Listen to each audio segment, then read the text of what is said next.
अस्सलाम वालेकुम गाइस, क्या हाल है गाइस। मैं हूं अब्दुल हनान और आप देख रहे हैं मेरा YouTube channel Abdul Hanan birds point.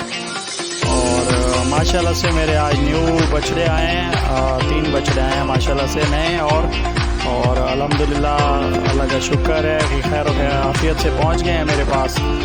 और बाकी आप देख सकते हैं माशाल्लाह से ये वीडियो में आपको नज़र आ रहे हैं, ये बिल्कुल अभी उतारे हैं और उसके बाद ये अल्हम्दुलिल्लाह खैरियत से पहुंच गए हैं माशाल्लाह से। बड़े एक्टिव और बड़े शैतान पीस हैं। बाकी अल्हम्दुलिल्लाह बस आप सबकी दुआएं चाहिए, आप सबका प्यार चाहिए। और प्लीज़ इसमें कमेंट्स कीजिएगा, मेरी वीडियो को लाइक कीजिएगा, शेयर कीजिएगा।